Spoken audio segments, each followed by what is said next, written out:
இன்னையில இருந்து பேக்கரி நீ வச்சுக்கோ, உங்க அக்கால நான் வச்சுக்கிறேன்னாரு. அப்படிதான் அந்த பேக்கரி எனக்கு வந்துருச்சு. கருணாநிதி ஒப்பந்தம் போட்டீங்க ராஜாவை கூப்பிட்டு, ராஜா உனக்கு ஒரு மிகப்பெரிய டிபார்ட்மெண்ட் வாங்கி கொடுத்துருக்கேன், சென்ட்ரல் மினிஸ்டர் ஆக்கியிருக்கேன், எவ்வளவு முடியுமோ அவ்வளவு சம்பாதிச்சது.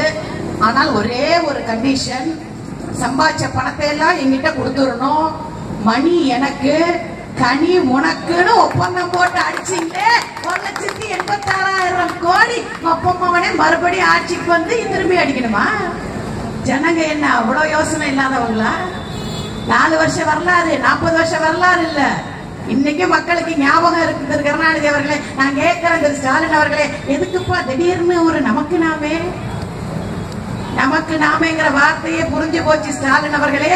நமக்கு நாமே என்பது சுயநலம், பிறருக்கு நாமே என்பதுதான் பொதுநலம். மக்கள் மனதை விட்டு மறையாத மன்னாதி மன்னன் தான் சம்பாதித்த பணத்தை எல்லாம் இந்த நாட்டு மக்களுக்கு வாரி வழங்கிய வள்ளல், பொன்மன செம்மல், மக்கள் திலகம், நான் வணங்கும் இதய தெய்வம் புரட்சி தலைவர் எம்ஜிஆரால் தொடங்கப்பட்ட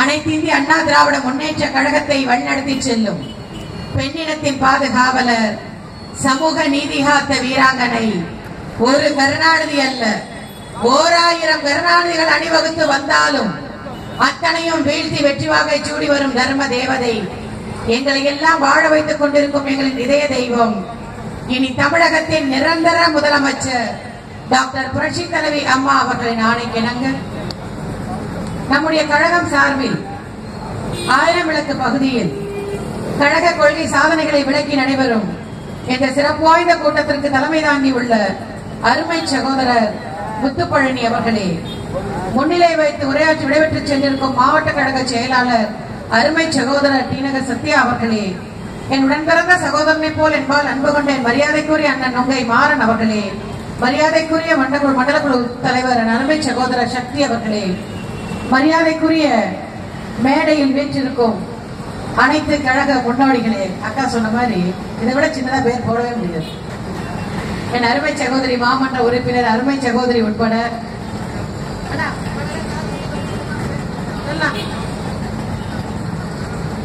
அனைத்து கழக முன்னோடிகளே, இந்த கூட்டத்தை சிறப்பித்துக் கொண்டிருக்கும் பகுதியைச் சேர்ந்த பெரியோர்களே, என் அருமை மகளிரணி சகோதரிகளே, பத்திரிகை நண்பர்களே, காவல்துறையினரே, மீண்டும் அம்மாவுக்கு வாக்களிக்க தயாராக காத்துக் கொண்டிருக்கும் வாக்காளர் பெருமக்களே, நன்றியுரை வழங்க உள்ள சகோதரர் விஜயகுமார் அவர்களே, தலைமை கழக சொற்பொழிவாளர்களே, காவல்துறையினரே, பத்திரிகை நண்பர்களே, உங்கள் அனைவருக்கும் அந்த பணிவான வணக்கத்தை தெரிவித்து நான் அண்ணன் நுங்கை மாறனுக்கு உண்மையில நீங்க நன்றி சொல்லணும்.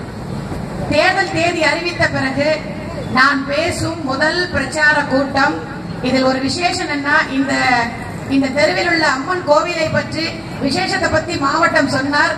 அந்த தெய்வமும் மனிதனாக பிறந்து தெய்வமாக வாழ்ந்து கொண்டிருக்கிறானே என் இதய தெய்வம் பொன்மனச்செம்மல் புரட்சி தலைவர் எம்ஜிஆர் அவர்கள், அந்த சிலையின் கீழ் நின்று பேசுவதே போதும், இனி வெற்றி நமதே, நாளை நமதே, 234 தொகுதி நமதே என்பதற்கு இந்த ஒன்றே போதும்.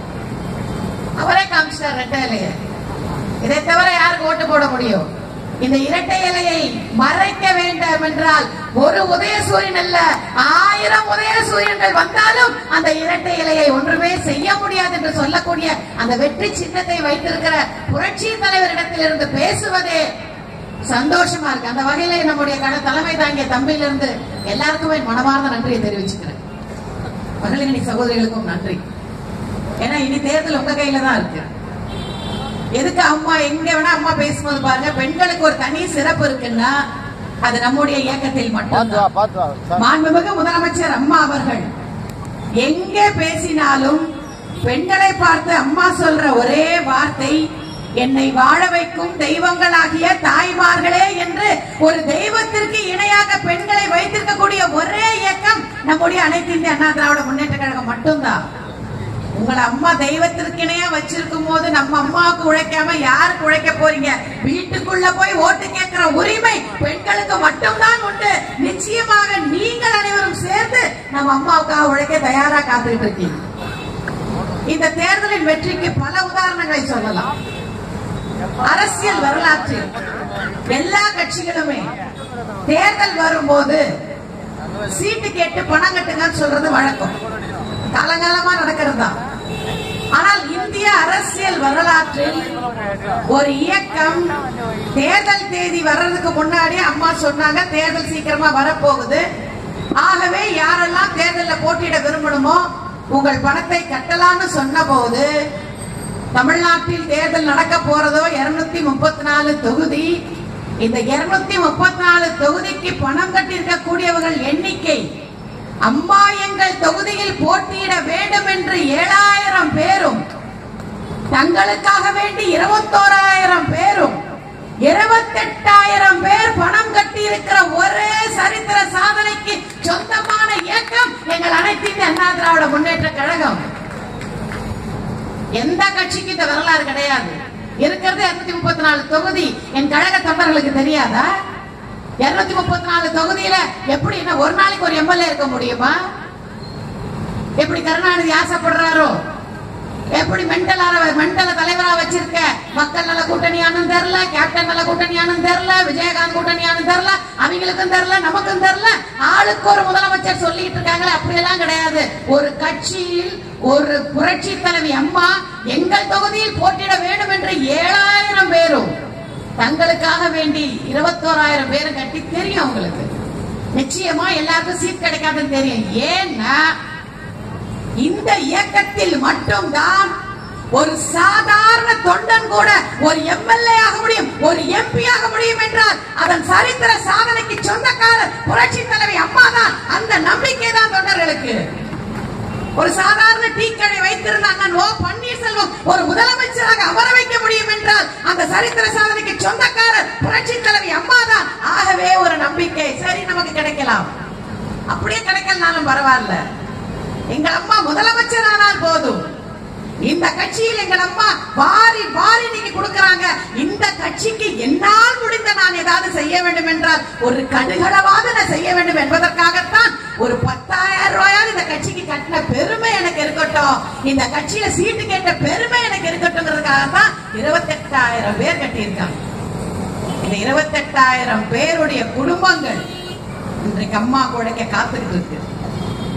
இன்னொரு சரித்திர சாதனை நம் கட்சிக்கு உண்டு. இந்தியாவிலேயே அதிக தொண்டர்களை கொண்ட ஒரே இயக்கம் நம்முடைய அனைத்து இந்திய அண்ணா திராவிட முன்னேற்ற கழகம் மட்டும்தான். 1.25 கோடி தொண்டர்கள் உள்ள ஒரு இயக்கம் நம்முடைய அனைத்து இந்திய அண்ணா திராவிட முன்னேற்ற கழகம். 1.25 கோடி தொண்டர்கள் இன்னைக்கு நம்ம கட்சியில இருக்காங்க. அந்த 1.25 கோடி தொண்டர்களும் அவர்கள் குடும்பத்தில் உள்ளவங்க ஓட்டு போட்டாலே மிக பெரும்பான்மையான வாக்குகள் வந்து சேரும். கூடவே இன்றைக்கு இன்னொரு விசேஷம் உண்டு. இன்றைக்கு புதிதா வாக்களிக்க போற இளைஞர் சமுதாயம், இளம் பெண்கள் கிட்டத்தட்ட 1 கோடி பேர், 70-75 லட்சம் பேர் வாக்குகளை பதிவு பண்ணிருக்காங்க. அந்த இளைஞர் சமுதாயமும் அந்த இளம் பெண்கள் சமுதாயமும் இன்னைக்கு யாருக்கு வாக்களிக்க தயாரா இருக்காங்கன்னா, தங்களை படிக்க வைத்து தன் தாய் தகப்பனுக்கு ஒரு புஸ்தகம் வாங்கணும், பேனா வாங்கணும், பென்சில் வாங்கணும், எந்த சிரமம் இல்லாமல் அத்தனையும் தான் ஏற்றுக்கொண்டு பெண் குழந்தைகளை கொல்லக்கூடாது என்று தொட்டில் குழந்தை திட்டத்தை கொண்டு வந்து பெண் குழந்தைகளை காப்பாற்றி பள்ளியிலிருந்து வீட்டுக்கு வருவதற்கு சைக்கிள் கொடுத்து, அதன் பிறகு கல்லூரிக்கு போகும்போது ஒரு மடிக்கணினி கொடுத்து, இத்தனை கல்வி செல்வத்தை வாரி வழங்கிய கல்விக்கு எங்களுக்கு உதவி செய்த மாண்புமிகு அம்மாவுக்கு வாக்களிப்பதற்காக அந்த இளைஞர் சமுதாயம் இன்னைக்கு தயாராக காத்துக்கிட்டு இருக்கு. ஏன்னா கருணாநிதி கேட்கிறாருல்ல, நீங்க எப்படி ஜெயிச்சிருவீங்க, அதுக்குதான் இந்த உதாரணம் திரு கருணாநிதி அவர்களே. இன்னொரு செய்தியும் உண்டு. இந்த தேர்தலை பொறுத்தவரையில் 5.25 கோடி பேர் ஓட்டு போட போறாங்க. தேர்தல் ஆணையம் வெளியிட்டிருக்க தகவல். அந்த 5.25 கோடியில் ஆண் வாக்காளர்களை விட பெண் வாக்காளர்கள் அதிகமாக இந்த தேர்தலில் போட்டியிட போகிறார்கள். அப்பொழுதே அம்மாவின் வெற்றி உறுதி செய்யப்பட்டு விட்டது. அனைத்து பெண்களும் எங்கள் அம்மாவுக்கு வாக்களிக்க தயாரா இருக்காங்க. ஏன்னா அம்மா வந்தாதான் தமிழ்நாடு நிம்மதியா இருக்கும். அம்மா வந்தாதான் தன் சொத்தை நம்ம பத்திரமா பாதுகாத்து வச்சுக்கலாம். அம்மா வந்தாதான் நம்ம வீட்டுல இருக்க பொம்பளை பிள்ளைங்க தைரியமா வெளியில போயிட்டு, மகாத்மா காந்தி சொல்லுவாரு, எந்த மாநிலத்தில் ஒரு பெண் இரவு 2 மணிக்கு கூட வெளியில் போய்விட்டு பத்திரமாக வீடு வந்து சேருகிறாரோ அதுதான் உண்மையான சுதந்திரம் பெற்ற மாநிலம் என்பாரு. அந்த உண்மையான சுதந்திரம் பெற்ற மாநிலம் நம் புரட்சி தலைவி அம்மாவின் ஆட்சியில் மட்டும் இருப்பது என்பதனால் அம்மா வரணும்னு நினைக்கிறாங்க. பல திட்டங்களை கொடுத்து கொடுத்து அம்மா இன்னைக்கு மக்களுக்கா பாக்குறாங்க, அதுக்கு நினைக்கிறாங்க. எல்லாத்த விட முக்கியமா மக்களுக்காக வாழ்ந்துட்டு இருக்காங்களே, தனக்கென்று ஒரு குடும்பம் இல்லாமல் மக்களால் நான் மக்களுக்காக நான் வாழ்ந்துட்டு இருக்காங்களே, அதற்காகவே இன்னைக்கு மக்கள் அம்மாவுக்கு வாக்களிக்க தயாரா இருக்காங்க. ஒரு குடும்ப அரசியல் இன்னைக்கு கருணாநிதி குடும்பத்துல மட்டும் இல்ல, இன்னைக்கு களத்துல நிக்கிற அத்தனை பேரையும் பாருங்க. வாக்காளர் பெரியவர்களே, எதுக்கு கருணாநிதி குடும்பத்துக்கு ஓட்டு போட நீங்க நினைச்சீங்க, ஓட்டு போடக்கூடாதுன்னு நினைச்சீங்க? அந்த குடும்பத்தினுடைய ஆதிக்கம். கடந்த 5 வருடம் மைனாரிட்டி திமுக ஆட்சியில், அதுக்கு முன்னாடி ஆண்டது, கடந்த 5 வருடம் ஆண்டது அந்த குடும்பம் அனுபவித்த பதவிகள், அந்த குடும்பம் அடித்த கொள்ளை. சென்ட்ரலுக்கு போனா தன் குடும்பத்துல பதவி வாங்கணும், ஸ்டேட்ல ஜெயிச்சாலும் தன் குடும்ப கட்டுப்பாட்டுல ஆட்சி இருக்கணும். நான் இத்தனை ஊடகங்கள் இன்னைக்கு பத்திரிகை நண்பர்கள் வந்திருக்கீங்க, தயவு செஞ்சு எழுதுங்க. இன்னைக்கு தமிழ்நாட்டுல எத்தனை ஊடகங்கள் இருக்கு? நாங்களே போய் எத்தனை டிபேட்ல பேசுறோம். கருணாநிதி ஆட்சியில் இருந்ததா? நாங்கள் ஏற்கனவே தொடங்கி ஆளும் கட்சியாக இருந்ததுனால் எங்களுடைய ஜெயா டிவி இருந்தது. அதை விட்டு பாத்தீங்கன்னா கலைஞர் டிவி, சன் டிவியும் தான். ஏதோ ராஜ் டிவி ரொம்ப நாளா தொடங்கினால நடந்துட்டு இருந்தது. ஆனால் இத்தனை ஊடகங்கள் இன்னைக்கு வந்து இருக்குன்னா, இத்தனை பத்திரிகை சுதந்திரம் இருக்குன்னா, எங்கள் புரட்சி தலைவி அம்மா ஆட்சி வந்ததுனால்தான் இத்தனை ஊடகங்களும் இத்தனை பத்திரிகைகளும். திமுக ஆட்சி இருந்தா இன்னைக்கு நடக்காது. சினிமாக்காரங்க சந்தோஷப்படுறாங்க. இன்னைக்கு இப்பதாங்க நிம்மதியா இருக்கிறோம். எந்த படம் எடுத்தாலும் கருணாநிதி ஆட்சியில உங்க குடும்பம் மட்டும்தான் எடுக்கணும். கருணாநிதி பேரங்கள் படம் எடுக்கணும், கருணாநிதி பேரங்கள் படத்தை வாங்கணும், கருணாநிதி குடும்பம் படத்தை ரிலீஸ் பண்ணணும். எந்த ப்ரொடியூசரும் எந்த படத்தையும் வாங்க கூடாது. தப்பி தவறி யாராவது படம் எடுத்து ரிலீஸ் பண்ணி அது கொஞ்சம் ஓடிடுச்சுன்னா அடுத்த நிமிஷம் தியேட்டர் மிரட்டப்பட்டு அந்த படம் தியேட்டர்ல இருந்து தூக்கி அடிச்சிடுவாங்க. அது மட்டுமா கஷ்டப்பட்டாங்க பாவம் சினிமாக்காரங்க. மாதம் ஒரு முறை கருணாநிதிக்கு பாராட்டு விழா நடக்கும். கேட்கிறாரு ஸ்டாலின், உங்க ஆட்சியில் என்ன பண்ணிட்டீங்க? நான் கேட்கிற ஸ்டாலின் அவர்களே, உங்க அப்பா ஆட்சியில் என்ன பண்ணீங்க? கலர் டிவி தரேன்னு கொடுத்தீங்க, இல்லன்னு சொல்ல எதுக்கு கொடுத்தீங்க? மக்களுக்கு தெரியாதா? கருணாநிதி முதலமைச்சராய் ஒரு கையெழுத்து போட்டால் கருணாநிதி குடும்பத்தில் உள்ள 300 பேருக்கு லாபம். எங்கள் அம்மா முதலமைச்சராய் ஒரு கையெழுத்து போட்டால் தமிழ்நாட்டில் உள்ள 8 கோடி மக்களுக்கும் லாபம். அப்பா வந்தாரு மைனாரிட்டி திமுக ஆட்சியில உட்கார்ந்து கையெழுத்து போட்டாரு கலர் டிவிக்கு. எதுக்கு? அன்னைக்கு கேபிள் யார்கிட்ட இருந்தது? அம்மா வந்த பிறகு அரசு கேபிள் கொண்டு வந்து குறைந்த கட்டணத்துல மக்கள் பார்த்துட்டு இருக்காங்க. ஆனா திமுக ஆட்சியில் கேபிள் யார்கிட்ட இருந்தது? கருணாநிதி குடும்பம் தானே நடத்தினீங்க. திருச்சிக்கு இந்த பக்கம் சுமங்கலி கேபிள் டெலிவிஷன் கலாநிதி மாறன் தயாநிதி மாறனுக்கு சொந்தமானது. திருச்சிக்கு அந்த பக்கம் போனீங்கன்னா ராயல் கேபிள் டெலிவிஷன் அழகிரி பையனுக்கு சொந்தமானது. கருணாநிதிக்கு தெரியாதா? டிவி கொடுத்தோம்னா கூடவே கேபிள் கனெக்ஷன் பெண்கள் வாங்குவாங்கன்னு. ஏன்னா இன்னைக்கு யாருமே தியேட்டர்ல போய் சினிமா பாக்குறது இல்ல, அதுக்கான நேரமும் இல்ல. எப்படி டிவில எல்லா படங்களும் போட்டுறாங்க. அதை மீறி எப்போ குடும்பத்துக்கு சினிமா போய் பாக்குறதோட சரி. இரண்டாவது சீரியல் பாவம். இன்னைக்கு பெண்களை பொறுத்த வரைக்கும் பொழுதுபோக்கே சீரியல் தான். ஆனா உண்மையில நான் நடிக்கலைங்கிறதுக்காக சந்தோஷப்படுறேன். இன்னைக்கு சன் டிவில வர சீரியல் எல்லாம் பார்க்கும் போது நல்ல வேலைப்பா நான் நடிக்கல. எனக்கு தெரிஞ்சு கல்யாணம், அதாவது தேவயானி கல்யாணத்துக்கு முன்னாடி கோலங்கள் ஆரம்பிச்சாங்க.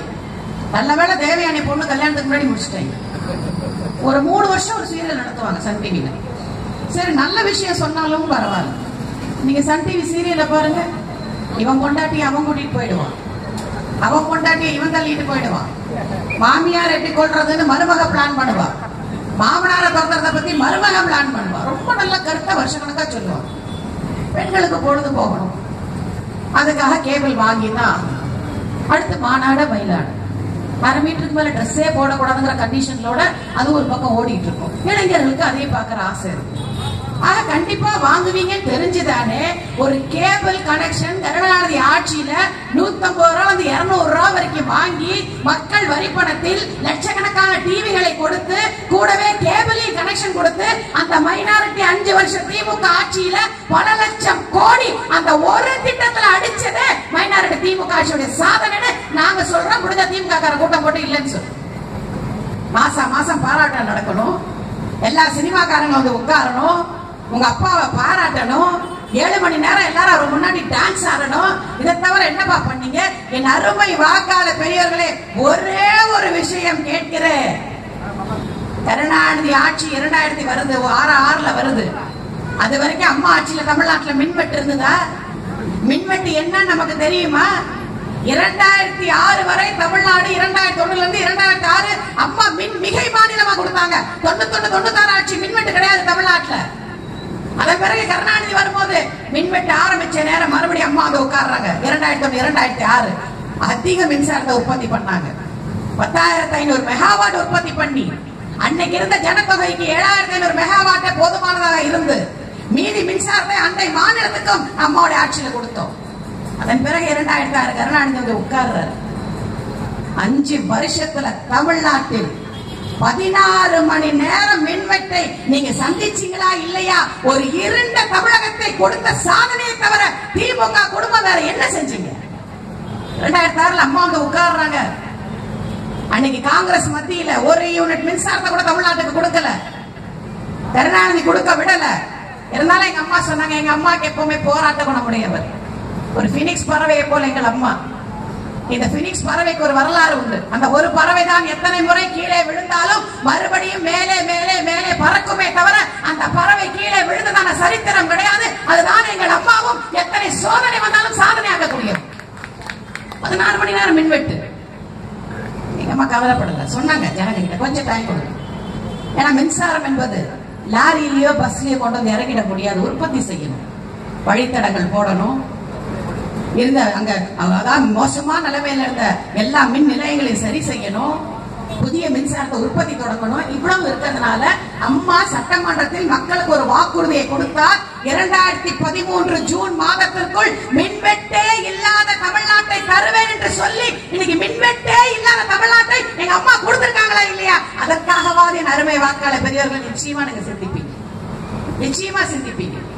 ஆக கருணாநிதியை பொறுத்த வரைக்கும் அவர் குடும்பத்திற்காக எப்படி 300 பேர் அவங்க குடும்பத்தில் இருக்காங்க. நான் கரெக்டா சொல்றேன் பாத்தீங்கன்னா, கடந்த மைனாரிட்டி திமுக ஆட்சி கோயம்புத்தூர்ல செம்மொழி மாநாடு ஒண்ணு கருணாநிதி நடத்துறார். அவரை பாராட்டுறதுக்காகவே, அவரை துதிப்பாடுவதற்காகவே மக்கள் வரி பணம் 750 கோடி. அவருக்கு எங்க அம்மாவுக்கு இருக்கிற வித்தியாசம், எங்க அம்மா உலக முதலீட்டார் மாநாட்டை கூட்டி 2,42,000 கோடியை வாங்கி எதிர்காலத்தில் இங்கு தொழிற்சாலை தொடங்க வேண்டும். இங்க படிக்கிற பிள்ளைங்க வேலைக்காக வெளிநாட்டுல போக கூடாது. புரட்சி தலைவர் சொன்னார்ல, என்ன வளம் இல்லை இந்த திருநாட்டில், ஏன் கையை ஏந்த வேண்டும் வெளிநாட்டில் என்றாரே. எல்லா நலம் உள்ள தமிழ்நாட்டில் தொழிற்சாலைகள் தொடங்கப்பட வேண்டும். இந்தியாவில் மட்டுமல்ல உலகத்திலே தமிழ்நாடு முன்னோடியா இருக்க வேண்டும் என்பதற்காகத்தான் உலக முதலீட்டார் மாநாட்டை தொடங்கி 2,42,000 கோடியை வாங்கி மக்களுக்கு அர்ப்பணிச்சாங்க. அதுவே கருணாநிதி ஆட்சியில மக்கள் வரி பணத்தை 750 கோடியை எடுத்து கோயம்புத்தூர்ல செம்மொழி மாநாடு நடத்தினார். அந்த கருமத்தை நானும் டிவியில பார்த்தேன். எங்களை போன்ற பேச்சாளர்கள் எல்லாம் மேடையில பேச போகும்போது அன்னைக்கு திமுக ஆட்சி இல்லையா, என்ன நடக்குதுன்னு பார்க்கணும் இல்லையா? 5 நாட்கள் அந்த நிகழ்ச்சி நடக்குது. நான் தினமும் கவனிச்சேன். காலையில பாத்தீங்கன்னா கருணாநிதி மேடையில உட்கார்ந்து இருப்பாரு. முன்னாடி புது சோஃபா செட் போட்டிருக்கோம், அது மேல பல துணிகள் எல்லாம் போட்டிருக்கோம், பட்டு புடவை சலசலக்க எல்லாம் ட்ரெஸ் பண்ணிட்டு ஆண்களும் பெண்களும் கிட்டத்தட்ட ஒரு 300-350 பேர் காலையில கருணாநிதிக்கு முன்னாடி வந்து உட்கார்ந்துருவாங்க. அப்புறம் கருணாநிதி எந்திரிச்சு போனதுக்கு அப்புறம் தான் அவங்க போவாங்க. ஏன்னா நமக்கு அந்த குடும்பத்துல சில பேரை தெரியும், ஸ்டாலினை தெரியும், அழகிரியை தெரியும், செல்வியை தெரியும், கனிமொழியை தெரியும், கலாநிதி தயாநிதி மாறனை தெரியும், அவங்க பசங்களை தெரியும், அவ்வளவுதான். எல்லா டிக்கெட்டும் சேர்ந்தா ஒரு 100-125 டிக்கெட் தானே தேரும். இது ஒரு 300-350 பேர் இருக்காங்களே யாருன்னு பல நாள் யோசிச்சு அதுக்கப்புறம் நான் கோயம்புத்தூர் கூட்டம் போகும்போது அங்க இருக்க பத்திரிகைக்காரங்க கேட்டேன். எங்க செம்மொழி மாநாடு நடந்த போது ஒரு 300-350 பேர் வந்து தினமும் உட்கார்ந்து இருந்தாங்களே, கட்சியில இவ்வளவு விசுவாசிகளா எந்திரிச்சு போகாம உட்கார்ந்து இருந்தாங்களே, பின்னாடி இருந்தவங்க கூட எந்திரிச்சு போனாங்க வந்தாங்க, இவங்க அசையாம உட்கார்ந்து இருந்தாங்களே, ரசிச்சாங்களே, பாராட்டினாங்களே, இப்படிப்பட்ட கட்சியில இருக்காங்க உறுப்பினர்கள். அவங்க சிரிச்சுட்டே சொன்னாங்க, எங்க பேச்சாளருங்கிறீங்க, உங்களுக்கு இது கூட தெரியாது, அதெல்லாம் கருணாநிதி குடும்பம்னாங்க. அப்புறம் தான் தெரிஞ்சது, முத பொண்டாட்டி பெத்து போட்டது, 2வது பொண்டாட்டி பெத்து போட்டது, 3வது கிழமை பெத்து போட்டது, அதுங்க பெத்தது, அதுங்களுக்கு பிறந்த அதுங்க பெத்தது, மாமன் பெத்தது, மச்சான் பெத்தது, பெரியப்பன் பெத்தது, சித்தப்பன் பெத்தது, போனவன் பெத்தது, வந்தவன் பெத்ததெல்லாம் சேர்ந்து 350 பேர் கருணாநிதி குடும்பத்துல. அதற்காகவே ஒரு கட்சி, அதுக்காகவே ஒரு ஆட்சி, மறுபடியும் இங்க வரணுமா? எதுக்கு திரு கருணாநிதி அவர்களே? முதல்ல எங்களுக்கு ஒண்ணு சொல்லுங்க, அடிச்சீங்கல்ல 1,86,000 கோடி, அந்த பணம் எங்க? வடிவேலு இல்ல தம்பி பொறுமையா போட்டோம் தம்பி, யாரையும் கூப்பிடாதீங்க, பொறுமையா போட்டுப்பா. அதுக்கே சொல்லுங்க. இந்த வடிவேலு ஒரு படத்துல சொல்லுவாரு, கிணறு வெட்டின ரசீது இங்க இருக்கு, கிணத்த காணும்ங்கிற மாதிரி சிபிஐ கேஸ் இருக்கு, பணம் அடிச்ச வரலாறு இருக்கு 2Gல. ஆனா பணத்தை காணும் தான் சிபிஐயும் தேடுது, நாங்களும் தேடுறோம். அப்பா அம்மாவோட 1,86,000 கோடி எங்க தான் வச்சிருக்கீங்க? ஆனா ஒண்ணுதாங்க, கருணாநிதிக்கு எப்படி திருடுறதுன்னு தெரியும், எப்படி பதுக்கி வைக்கிறதுன்னு தெரியும். என்ன ஒரு ஒப்பந்தம் ராசாவைய கனிமொழியை வச்சு கருணாநிதி போட்டாரு. சாதாரண ஒப்பந்தமா? உலக நாடுகள்ல இப்படி ஒரு ஒப்பந்தம் எந்த நாடும் போட்டிருக்காரு. 16 திமுக ஆட்சிக்கு வருது, சென்ட்ரல்ல காங்கிரஸ் ஆட்சிக்கு வருது, கேட்டு கேட்டு வாங்கினார் கருணாநிதி. ஸ்டாலின் கேட்கிறார், மத்திய அமைச்சர், பாரதிய ஜனதா அமைச்சர், முதலமைச்சரை பார்க்கவே முடியலன்னு கேட்டுக்கிட்ட தமிழிசை முதற்கொண்டு கேட்கிறியே, எங்கள் அம்மாவை உங்கள் பிரதம மந்திரி வந்து பார்த்தார், உங்கள் மத்திய மந்திரி அருண்ஜேட்லியில இருந்து, சுஷ்மா சுவராஜில இருந்து, வெங்கையா நாயுடுல இருந்து அனைவரும் வந்து பார்த்தாங்க. ஆனால் இதே கருணாநிதி ஆட்சியில் மத்தியில் 10 வருஷம் பங்கு கொண்ட கருணாநிதி கூட்டம், அதுக்கு கருணாநிதி சொல்றாரு, எங்க அப்பாவுக்கு தைரியம் இருந்தா பதில் சொல்ல. நான் கேட்கிறேன் கருணாநிதி, நீ வேஷ்டி கட்டின ஆம்பளையா இருந்து உனக்கு தைரியம் இருந்தா 10 வருஷம் காங்கிரஸ் கூட இருந்தியே, என்னையா வாங்கி கொடுத்த தமிழ்நாட்டுக்கு? என்ன வாங்கி கொடுத்த? முல்லை பெரியார் பிரச்சனை தீர்த்தீங்களா? காவேரி பிரச்சனை தீர்த்தீங்களா? ஜல்லிக்கட்டுக்கு உங்க ஆட்சியில் அவர தடையை நீக்கினீங்களா? எல்லாத்துக்கும் மேல செத்தானே நம் தொப்புள் கொடி உறவு, நம் தமிழ் இனம் கொத்து கொத்தா செத்தாங்களே, அன்னைக்கு கூட இருந்து வேடிக்கை பார்த்து உண்ணாவிரதங்கிற நாடகத்தை நடத்தி என் தமிழனங்க லட்சக்கணக்கா சாகும் போது ஜூஸ் குடிச்ச ஆட்சி தான் மைனாரிட்டி திமுக ஆட்சி. என்ன செஞ்சோன்னு கேக்குறீங்க? என்ன செய்யல? நாங்க மஞ்ச கலர்லாம் சட்டை போட்டு வருவேன், ஸ்டாலின் போட்டு திரியறாரு, இப்ப நான் என்ன கலரை போடுறது? 64 வயசாச்சு மிஸ்டர் ஸ்டாலின், நீங்க தாத்தா, உங்க அப்பா தாத்தாவுக்கும் தாத்தா, நீங்க தாத்தா. பேரம் பேத்தி எடுத்துட்டீங்க, பேண்ட் ஷர்ட் போட்டா இளைஞர், ஆனா விட மாட்டேங்கிறாங்கப்பா. கட்சி தலைவனாக அப்பதான் இளைஞரணி செயலாளர் ஸ்டாலின் சொன்னா எப்பதான் உண்மையான இளைஞருக்கு எல்லாம் வாய்ப்பு கொடுக்க போறீங்க? இவர் ஒரு நாள் என்ன பண்ணிருக்காரு, நமக்கு நம்ம பயணத்துல ஒரு இடத்துல போனா ஒரு 10 லேடிஸ் நின்று இருந்திருக்காங்க. அதுல கொஞ்சம் தலையெல்லாம் நரைச்சு ஒரு அம்மா, இதெல்லாம் நடந்த உண்மை, தலையெல்லாம் நரைச்சு ஒரு அம்மா இருந்தது. இவர் அந்த அம்மாட்ட போய், தெரியுமா மறக்காம அவரை தேர்தலில் திமுக நீங்க ஓட்டு போடணும்னு இருக்காரு. அந்த அம்மாவுக்கு பயங்கர கோபம் வந்திருக்கு. யாரை பார்த்து பெரியமாங்கிற ஸ்டாலின் என்னோட தெரியலையா? அப்படியே பார்த்துருக்காரு. என்ன முடிக்கிற? நான் தாண்டா கலா, சென்னையில நானும் நீயும் ஒரே பள்ளிக்கூடத்துல படிச்சோம், ஒரே கிளாஸ்ல படிச்சோம். நான் வந்து கல்யாணம் முடிச்சு பேரம் பேத்தி எடுத்துட்டேன், எதுக்கு டை அடிக்கணுமே டை அடிச்சுக்கிற? நீ டை அடிச்சுன்னு வந்தா நீ சின்ன பிள்ளை ஆயிடுவா, நான் பெரிய பிள்ளை ஆயிடுவேனா? உனக்கும் ஒரே வயசு, எனக்கும் ஒரே வயசு, நீயும் 64 நானும் 64, நீயும் தாத்தா ஆயிட்ட நானும் பாட்டி ஆயிட்ட. சும்மா இங்க வந்து சீன் போடாது. அதுக்கப்புறம் யாரும் லேடிஸ் போய் பேசுறது. திண்டுக்கல் பக்கத்துல ஒரு ஊருக்கு போயிருக்காரு. அங்க போய் காலையில நடப்பேன்னா ஒண்ணும் கிடையாது, ஒரு 10 மீட்டர் நடக்க வேண்டியது, அவ்வளவுதான். உடனே ஒரு வீட்டு திண்ணையில, திமுக காரங்க வீட்டு திண்ணையில போய் உட்காந்தாச்சு. பக்கத்துல அவங்க கேமரா எல்லாம் கொண்டாந்தாச்சு. உடனே அந்த திமுக கார பொண்டாட்டியை கூப்பிட்டு, அம்மா டிஃபன் கொண்டு போவான். அந்த அம்மா என்ன பண்ணிருக்கு, தட்டுல இட்லி சாம்பார் வச்சு கொடுத்துரு. சாப்பிட்டவன ஸ்டாலின் சொல்லிருக்காரு, சூப்பரா சமைச்சிருக்கீங்கம்மா, என் பொண்டாட்டி துர்கா கூட இப்படி ஒரு இட்லி சாம்பார் பண்ணி நான் சாப்பிட்டதே இல்லை. 10 அடி தள்ளி ஒரு அம்மா கேட்டுட்டே இருந்தது. பக்கத்துல வந்து சொல்லிச்சு, ஐயா தப்பா நினைச்சுக்காதீங்க, இந்த இட்லி சாம்பார் அவங்க பொண்டாட்டி சமைக்கல, இப்பதான் அம்மா உணவகத்துல வந்து 50 ரூபாய்க்கு இட்லியும் சாம்பாரும் வாங்கிட்டு வந்தாங்க, காசு கொடுக்காம வந்துட்டாங்க, கேட்கதான் பின்னாடி வந்த, ரொம்ப சந்தோஷமா இருக்கு. உங்க பொண்டாட்டி துர்காவை விட எங்க அம்மா உணவக சாப்பாடு நல்லா இருக்குன்னு சொன்னீங்க, நீங்க காசே கொடுக்க வேணான்னு போயிடுச்சு. சொல்றேன், துணை முதலமைச்சர் வை கோபால்சாமி, நிதியமைச்சர் முத்தரசன், கல்வி அமைச்சர் திருமாவளவனா, கல்விக்கு அமைச்சர் அவரு, கல்வி அமைச்சர் திருமாவளவனா, இன்னொன்னு நம்ம பெட்டி இன்னொன்னு தெரியாது, ராமகிருஷ்ணனா, ராமகிருஷ்ணன் பைனான்ஸ் மினிஸ்டர், பொருளாதார மேதை அவரு, பைனான்ஸ் மினிஸ்டர், மக்கள் நல கூட்டணி போட்டிருக்கிற பட்டியல். இதை அறிவிச்சிருக்கிறவர் யார் தெரியுமா? தேசப்பிதா சுதீஷ் அறிவிச்சிருக்கிறார். கேட்டா மானம் கட்டவனுங்களா? கேட்டா மந்திரி பட்டியலை முதலமைச்சர் தானே வெளியிடணும்.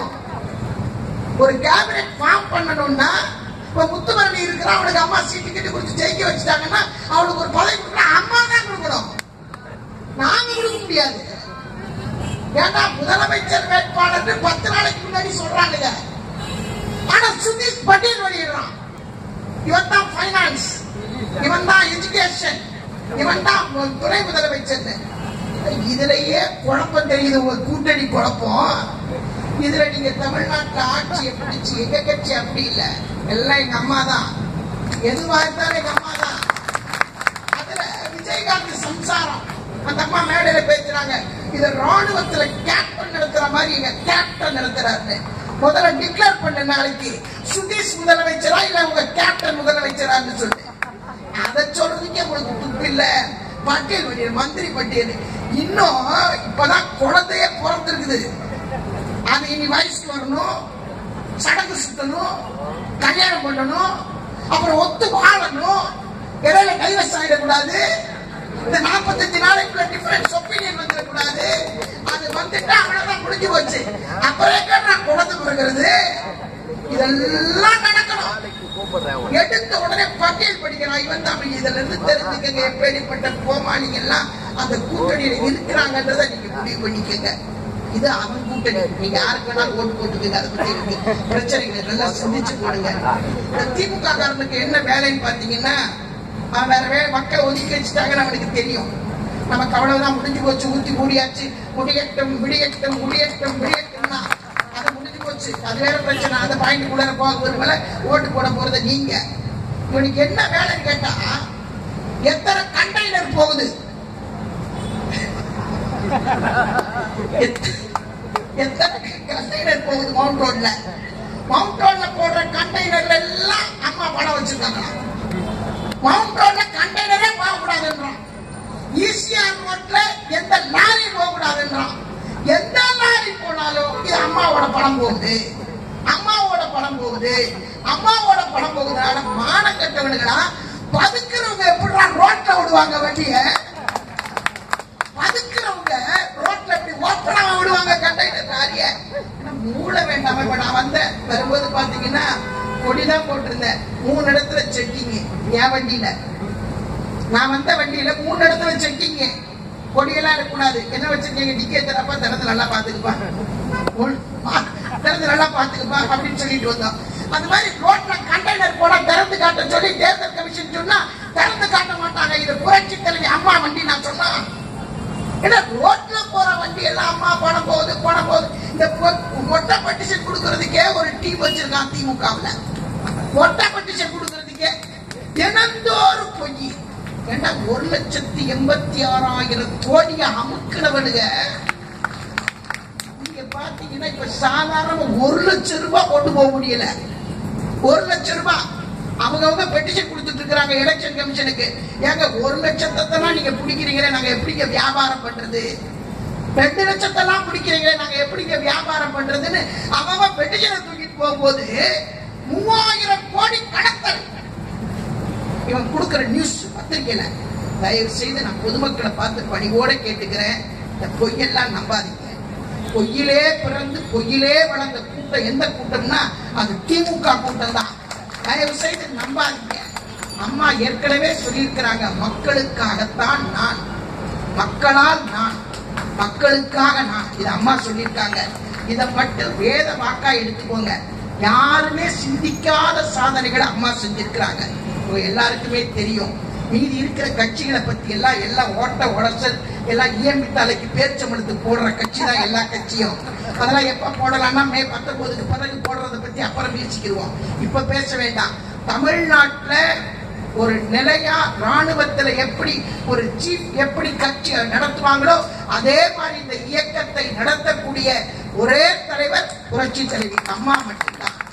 அதை விட திமுகவில் இப்ப பாத்தீங்கன்னா கருணாநிதி நேர்காணல் நடத்துறதுனால எல்லாம் அதிமுக பூரா கொந்தளிச்சு போயிருக்காங்க. எங்க கட்சியில எங்க அம்மா உட்கார்ந்து நேர்காணல் நடத்துறாங்க. யார்கிட்ட? ஒரு சாதாரண தொண்டகிட்ட. சாதாரண தொண்டனை கூப்பிட்டு உட்கார வச்சு அம்மா நேர்காணல் நடத்துறாங்க. நீ யார வச்சு நடத்தின? உன் பையனை உட்கார வச்சுட்ட. முன்னாடி உட்கார வச்சு உங்க அப்பா பேர் என்னன்னு கேக்குற? எனக்கு தெரியாதா? உங்க அப்பா பேர் என்னன்னு அவங்கிட்ட கேக்குற. மகனை உட்கார வச்சு அப்பன் கேட்கிறாரு நேர்காணல். உங்க அப்பா பேர் என்ன? உடனே வந்தா மூணா எந்திரான்ட்ட. இதான நேர்காணல். கட்சியில் அப்படி இல்லை. எங்க அம்மா ஒவ்வொரு தொண்டனா உட்கார வச்சு 10 நாளா சாதாரண தொண்டனை கூட கூப்பிட்டு வச்சு நேர்காணல் பண்ணாங்கன்னா அதுக்கு ஒரு வியாக்கானம் சொல்றான், அதுக்கு ஒரு ஏதாவது ஒரு பொய்யை சொல்றான், அதுக்கு ஒரு குழப்பத்தை ஏற்படுத்துறான். தயவு செய்து நான் பொதுமக்களை பார்த்து கேட்டுக்க விரும்புறேன். நல்லா சிந்திங்க. 45 நாள் இருக்கு. நல்லா சிந்திங்க. வெள்ள நிவாரணத்துக்கு 5000 கொடுத்தது யாரு? வெள்ள நிவாரணத்துக்கு 10,000 கொடுத்தது யாரு? மிக்சி கிரைண்டர் ஃபேன் கொடுத்தது யாரு? லேப்டாப் கொடுத்தது யாரு? சைக்கிள் கொடுத்தது யாரு? ரோடு போட்டது யாரு? 1ஆம் கிளாஸ்ல இருந்து 12ஆம் கிளாஸ் வரைக்கும் படிக்க வச்சது யாரு? இதெல்லாம் யோசிக்க. கர்ப்பிணி தாய்மார்களுக்கு 12,000 கொடுத்தது யாரு? திருமண உதவித்தொகை கொடுத்தது யாரு? இதெல்லாம் தமிழ்நாட்டில் இருக்கக்கூடிய ரேஷன் கடையில விலையில்லாத அரிசி வாங்கக்கூடிய அத்தனை பேர் பயன்பெற்ற பயன்கள். இதெல்லாம் நீங்க சிந்திச்சு பார்த்து உங்களுடைய பொன்னான ஆதரவை புரட்சி தலைவி அம்மா அவர்கள் யாரை சொல்லுகிறாரோ அவருக்கு உங்களுடைய ஆதரவை தர வேண்டும் என்று கேட்டு விடைபெறுகிறேன். நன்றி, வணக்கம். அடுத்தபடியாக மத்திய சென்னை நாடாளுமன்ற உறுப்பினர் எஸ்.ஆர். உதயகுமார் உரையாடுகிறார்.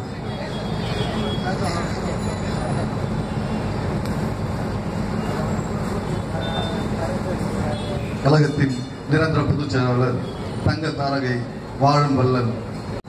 இந்தியாவிலேயே எந்த மாநில அரசும் செய்யாத சாதனைகளை நம்முடைய தமிழ்நாட்டின் முதலமைச்சர் புரட்சி தலைவி அம்மா செய்திருக்கிறார் என்பதற்கு இன்றைக்கு மாலையிலே பத்திரிகையிலே ஒரு செய்தி வந்திருக்கிறது. அம்மா அவர்கள் சென்னையிலே திறந்திருக்கிற அம்மா உணவகம் டெல்லியிலேயும் பீகாரிலேயும் திறக்கப் போவதாக அவர்கள் அறிவித்திருப்பதாக சொல்லி இருக்கிறார்கள். ஆக இந்தியாவுக்கே எடுத்துக்காட்டாக நம்முடைய தமிழ்நாட்டை ஆட்சி நடத்தி கொண்டிருப்பவர் புரட்சி தலைவி அம்மா அவர்கள்.